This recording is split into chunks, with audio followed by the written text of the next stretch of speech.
안녕하세요. 어르신의 건강과 행복을 위한 가장 든든한 노인시설을 만들어가는 케어스토리 강성만 국장입니다. 오늘은 여러분들하고 제가 말씀드리고 얘기 나누고 싶은 내용이 있는데 그 내용이 뭐냐면은 오늘 연합뉴스에서 나온 그 뉴스 기사 중에 노인 관련 의료 폐기물의 양이 증가하고 있다라는 내용의 그 영상 뉴스가 나왔죠. 그래서 그거에 대해서 한번 좀 여러분들하고 얘기를 나눠볼까 합니다. 물론 이제 제가 일반적으로 말씀드리는 상황이라서 제가 먼저 경험했던 얘기를 좀 간단하게 말씀을 드릴게요. 제가 2010 그때 한 13년, 14년 정도 됐던 그때 정도였을 것 같습니다. 12년 정도 됐을 수도 있겠네요. 그때 제가 한번 신촌에서 식사를 하던 중에 TV에 그 한 프로그램에서 그 내용이 나왔는데 무슨 내용이냐면은 기저귀에 대한 재활용 내용이었습니다. 그래서 이 기저귀가 펄프로 되어 있기 때문에 이 쓴 기저귀를 그때 쓴 기저귀인지 그냥 새 기저귀인지는 모르겠어요. 그 기저귀를 다시 재활용해서 화분이나 화분 같은 그런 플라스틱으로 된 펄프로 된 그런 화분으로 재활용한다라는 그런 프로그램을 봤거든요. 그래서 제가 그 영상을 보자마자 빨리 자리를 파하고 돌아와서 기저귀 재활용에 대한 부분을 이제 공부를 하기 시작했습니다. 연구를 하고 찾아보기 시작했죠. 왜냐하면 제가 이 재활용에 대한 좀 관심이 많아요. 재활용 분야에 대해서. 그래서 기저귀가 재활용된다는 내용을 처음 듣는 거였거든요. 그 매체를 통해서. 물론 이제 우리나라 방송은 방송비 투자가 많기 때문에 뭐 해외 나가서도 조사도 하고 우리가 가보지 못한 데도 가서 직접 경험도 해보고 오고 막 그렇잖아요. 그러다 보니까 이제 우리가 알지 못하는 부분의 영역도 다뤄가지고 이제 보여주는 건데 그 중에 하나가 이제 기저귀 재활용이었던 거거든요. 근데 제가 그때 마침 기저귀 재활용에 대해서 뜨거운 관심을 가지고 보고 있던 찰나에 그 방송을 보니까 이 부분이다 이제 생각을 했죠. 나하고 딱 맞는구나. 그래서 제가 기저귀 재활용에 대한 우리나라 실정을 알아보기 시작을 했습니다. 자, 그래서 제가 환경부를 통해서 그 기저귀 재활용에 대한 그 실정을, 내용을 파악을 해보니까 뭐냐면은 우리나라는 기저귀 공장에서 기저귀를 만들 때에 기저귀 한 개 값이 있을 거 아닙니까? 그럼 그 기저귀 한 개 값에 들어가는 내용이 무엇이냐? 첫째로는 원재료비가 들어가겠죠, 여기에. 원재료비가 들어가고 두 번째는 인건비가 들어갈 겁니다. 인건비, 그 다음에 이제 뭐 운영을 다 하고 회사를 운영해야 되니까 운영비에다가 더해져서 마진이 좀 들어가겠죠. 자, 그 다음에 제일 중요하게 들어가는 부분 하나가 뭐냐면은 환경부담금이 들어갑니다, 여기에. 즉, 기저귀 하나를 사용했을 때에 기저귀 값이 몇백 원이다 하면은 그 중에 100 몇십 원, 200원 뭐가량이 환경부담금으로 포함이 되어 있는 거죠. 정확한 수치는 이제 확인을 해봐야 되겠지만 어쨌든 기저귀 하나에는 소각을 위한 환경부담금이 들어있는 거예요. 그래서 우리나라는 이 기저귀 자체를 전부 다 소각합니다. 안타깝지만. 그래서 발생하는 문제점들이 뭐예요? 대기오염 발생하겠죠. 그 다음에 소각을 하기 때문에 소각하고 난 또 그 나머지 그런 것들, 또 그런 것들이 오염으로 발생하겠고, 특히나 대기오염 문제는 심각한 거죠. 지금 뭐 미세먼지 때문에 경유차도 못하게 하는 판에 이 기저귀를 소각한다고 하면은 얼마나 큰 문제가 되겠습니까? 기저귀를 사용하는 인구만 해도 어마어마한데. 자, 그런데 10월 7일자로 디지털 타임즈에서 2019년이죠? 10월 7일자로 디지털 타임즈에서 어떤 기사를 내놨냐면은 우리나라가 2025년이 되면은 유엔에서 정해놓은 초고령사회. 즉, 초고령사회 기준이 뭐냐면 유엔에서 총 전체 인구의 20%가 노인 인구면은 초고령사회라고 정해놨다는 거예요. 거기에 도달하는 게 2025년이라고 예상을 하고 있다는 것이죠. 더 빠를 수도 있다고 합니다. 근데 더 빠를 수는 있을까요? 더 빠르다는 표현은 좀 안 맞는 것 같죠. 왜냐하면 시간이 점점 가야 그 노인 인구가 되는 거니까.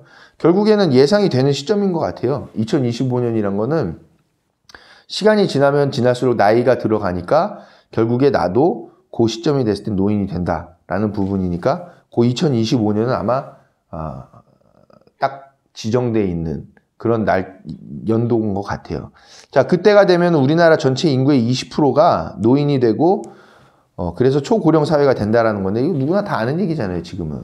자, 근데 제가 말씀드리고 싶은 부분은 오늘 연합뉴스에서 뭐라고 얘기했냐면, 의료 폐기물로 구분된 노인과 관련된 폐기물들이 늘어난다는 거예요. 그래서 거의 뭐 배가 늘어났나 봐요. 많이 늘어났나 봐요. 그러니까 연합뉴스에서 그런 것까지도, 그런 부분을 뉴스화식 방영을 하는 거겠죠.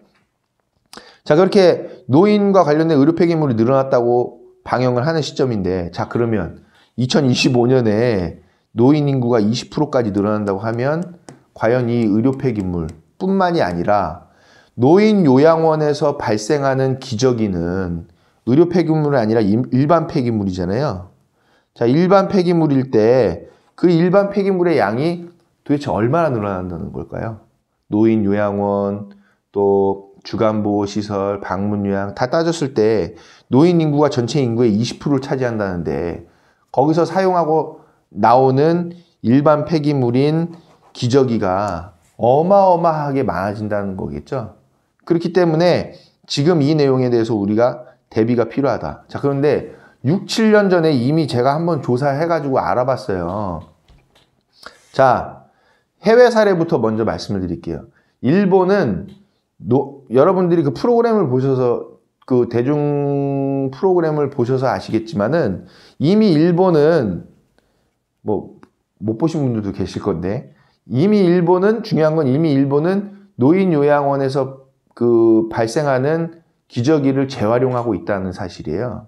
그래서 일본은 어떻게 재활용하냐? 자, 요양원 있죠? 자, 요양원에 봉투를 나눠줍니다. 그래서 그 봉투에 쓰고 난 기저귀를 거기다 따로 담아요.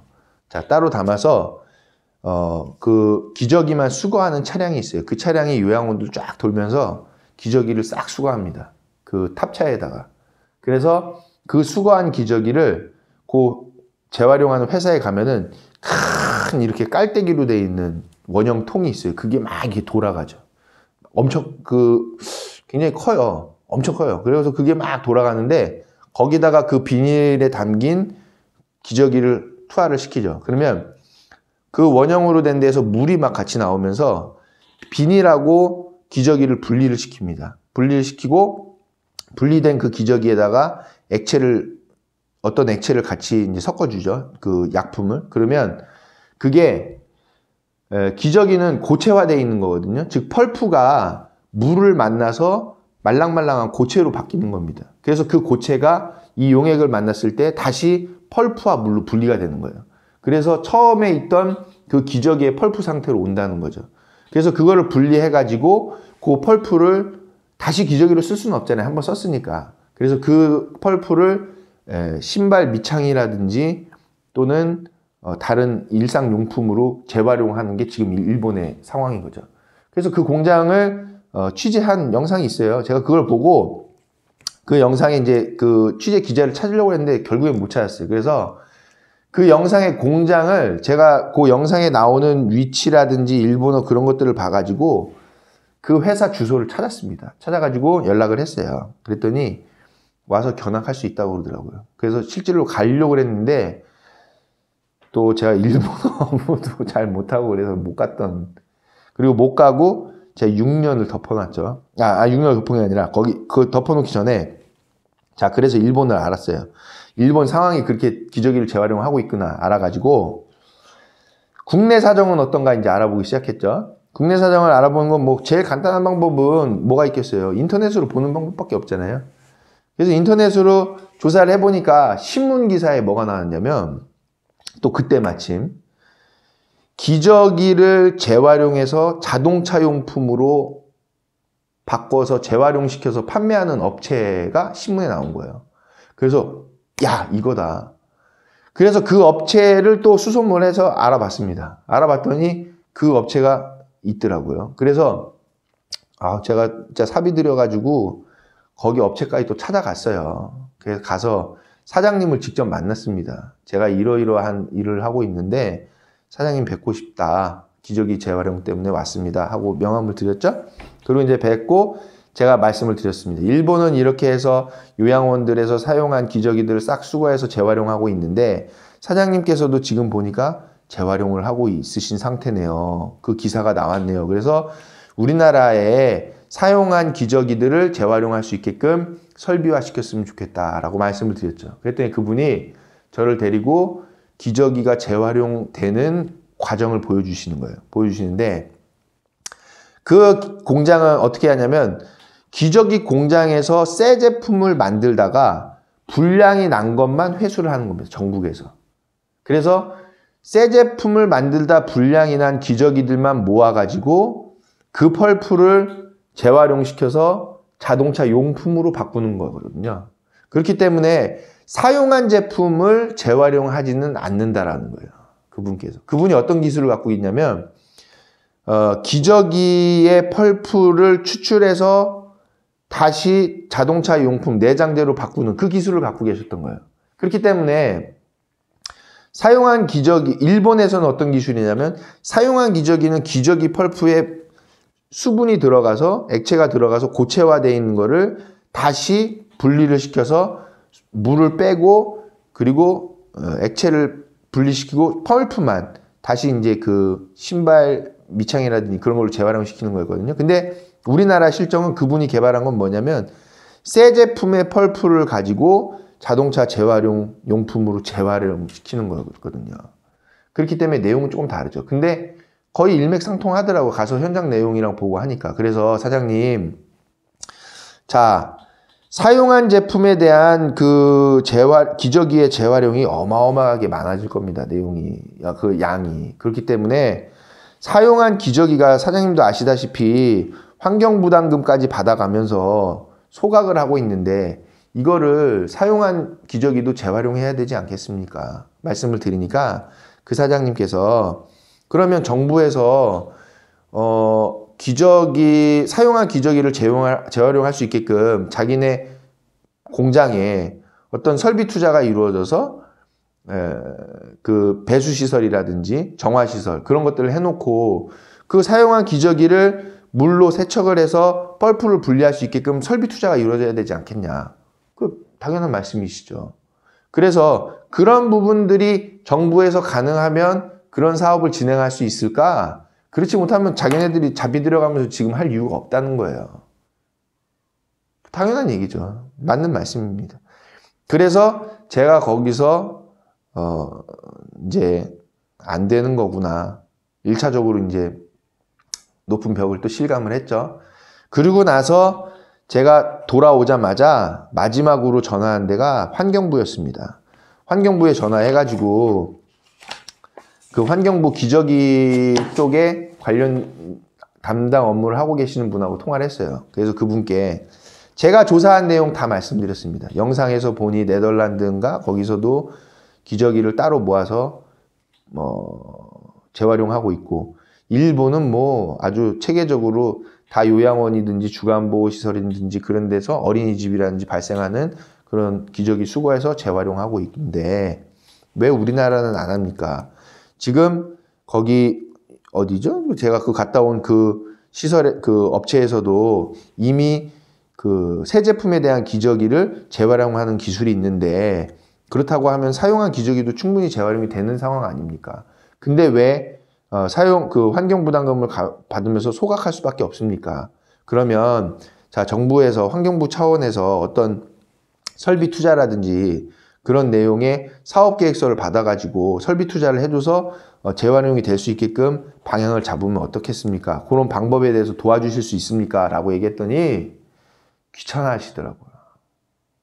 제가 거기서 이제 마지막으로 좌절감을 크게 느꼈죠.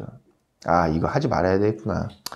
내가 진짜 참 무슨 봉사하는 사람도 아니고 사회사업가도 아니고 제 자비 들여가면서 정말 2-3시간 운전해서 가가지고 재활용하는 기저귀 업체 가서 그런 얘기 할 이유도 없고, 또 제가 그 바쁜 사무관님 붙들고 기저귀 지금 다 소각하고 있어서 환경 문제 발생하고 또 환경 부담금 발생하고 이런 것들 다 문제되는데, 기저귀 재활용할 수 있는 기술력이라든지 그런 것들이 우리나라도 이미 다 갖춰지는 상황이 되는데 왜 안 하냐라는 거를 듣기 싫어하는 사무관님께 그런 얘기 할 필요 없잖아요. 제 자비 들여가고 제 시간 들여가면서. 그때는 순수한 마음으로 이런 것들이 우리나라에서 이루어지면 좋겠다라고 생각을 해서 제가 찾아다니면서 알아보고 다 했는데, 결국에는 제일 마지막에 접했던 그 사무관님의 대답하는 태도라든지 말투, 귀찮다는 듯한 그런 얘기들, 그리고 기저귀 다 소각하고 있는데 뭘 굳이 전화해서 당신 시간 낭비하고 비용 낭비하고 하냐는 식의 그런 말투, 거기서 학을 뗐습니다. 아주. 그래서 이건 그만해야 되겠구나. 접었죠. 이 생각 자체를 접었는데 오늘 연합뉴스에서 이 내용이 나온 거예요. 예측이 분명히 되는 상황입니다. 자, 2025년에 노인 인구가 전체의 20%를 넘어요. 물론 아동 인구가 줄어들고 있는 것은 상대적으로 줄고 있습니다. 줄고 노인 인구가 늘어나기 때문에 기저귀에 대한 사용량은 오히려 줄어들 수도 있을 거예요. 그렇지만은 전체적으로 인구라든지 그런 부분 늘어나기 때문에 기저귀 사용량은 늘어날 걸로 보여지는 거고, 더군다나 중요한 건, 자, 소각을 계속 시켜나가면 아까 말씀드렸다시피 환경오염 나는 거거든요. 굳이 환경부담금까지 기저귀 비용에다가 포함을 시켜서 판매를 하고 있는 시점을 굳이 방관하고 갈 필요가 없다라는 거죠. 그래서 누가 해야 되겠습니까, 이거? 개인들이 자기 자본 투자해서 기저귀 재활용해야 되는 사회사업 할 수는 없잖아요. 정부에서 나서줘야 되는 일인 거거든요. 그렇기 때문에 사업계획서를 받아서 사업계획서의 타당성을 보고 설비 투자를 해주든지, 아니면 정부에서 찾을 수 있는 연구원도 얼마나 많습니까? 정부 재원으로. 그래서 그런 기술력들을 찾아다가 그렇게 지금 기저귀를 재활용하고 있는 업체들한테, 그러면 사용한 기저귀도 재활용하는 방법으로 시스템화 시키고, 그래서 소각하는 비율을 하나라도 줄이고 환경부담금도 줄이고 하면은 얼마나 좋은 긍정적인 결과가 나오겠습니까? 근데 이런 거에 대해서 신경 쓰는 사람 누가 있냐 이거예요. 지금 해야 되는 사안이거든요. 그렇기 때문에 2025년에 노인 인구가 늘어나서 기저귀 사용량이 더 훨씬 늘어나기 전에 미리 우리는 이 기저귀 재활용에 대한 시스템을 만들어 놓자, 설비를 만들어 놓자. 각 지자체별로 또는 아니면 도단이든지 해서 설비해 놓고 수거하는 차량 둬가지고 기저귀 재활용 시키는 것만 해도 아마 소각하는 쓰레기를 줄이는 그 양이 엄청 많아질 거라고 이제 생각이 되는 것이죠. 그렇기 때문에 이 기저귀 재활용에 대한 정부적인 지원책이 필요하겠다. 정부적인 접근이 필요하겠다라는 부분이고요. 우리나라 예전에 그 음식물 쓰레기 재활용, 또 헌옷 재활용, 물론 헌옷이야 이제 솔팅만 해가지고 어려운 나라로 그분들께 이제 보내드려서 그분들이 이제 입고 있는 건데, 물론 우리나라도 옛날에 이제 1980년대 때에는 미국에서 들어온 그런 헌옷들 입고 그랬었죠. 똑같은 거죠. 그래서 지금 우리가 벗는 헌옷, 아프리카라든지 또는 파키스탄이라든지 그런 나라로 가서 그쪽 나라 분들이 입고 계신데, 헌옷도 그렇고 또 음식물 폐기물도 그랬잖아요. 음식물 쓰레기도 음식물 폐기물이 아니라 음식물 쓰레기도 수거하시는 분들이 수거해서 이거를 비료화 시켜서 만들어서 했던 그런 설비에 대한 것들을 정부에서 지자체에서 지원해 준 적들이 있긴 있었거든요. 그런 사례들이. 그거하고 마찬가지로 기저귀도 재활용에 대한 부분이기 때문에 리사이클링은 당연히 지원이 필요한 내용이죠. 왜냐하면 많은 분들에게 그 긍정적인 효과를 끼치는 그런 사업 영역이기 때문에, 또한 정부적인 지원이 없이는 이 기저귀 재활용을 이뤄낼 수가 없기 때문에 정부적인 차원에서 지원과 어떤 정책을 마련을 해서 이 기저귀 재활용이 이루어져야 되겠다라는 부분을 여러분들께 말씀드리고 싶었습니다. 자, 그래서 오늘 영상이 모르겠어요. 얼마나 영향을 드릴 수 있을지 모르겠는데, 제가 한 번은 국회의원 그 사무실까지 그 여의도에 국회의사당까지 가서 지역구 국회의원 분 만나가지고 정책에 대해서 그 바른 방향에 대해서 설명을 드리려고 가니까 뭐 만나주지도 않고, 또 더불어서 또 그 보좌관분이 만나주시긴 하더라고요. 만나서 얘기를 드리니까 전혀 몰라요, 내용을. 뭐 물론 기저귀 이거 재활용에 대해서 얘기하면 뭐 그냥 기저귀 재활용이 안 되는구나, 거기까지만 이해하지, 그분이 이거를 깊게 파고 들어갈 생각도 안 하고, 또 뭐 노인 장기요양보험제도 이런 부분 잘못했으니까 고쳐야 된다라는 얘기 해도 졸죠. 그렇기 때문에 의미가 없더라고요, 많이 한 부분에 있어서. 그러나 그래도 이 영상을 통해서 단 한 분이라도 이런 내용을 공감을 하셔서 그런 이해해 주시는 분들의 힘이 보태져서 정부적 차원으로 우리나라도 기저귀가 재활용될 수 있는 계기가 될 수 있다라면 너무 좋겠다라는 마음으로 오늘 영상을 해서 올려드리니까요. 이 영상이 그런 쪽에 쓰여질 수 있기를 바라는 마음으로 오늘 요 기저귀 재활용에 대한 이야기를 마치도록 하겠습니다. 고맙습니다.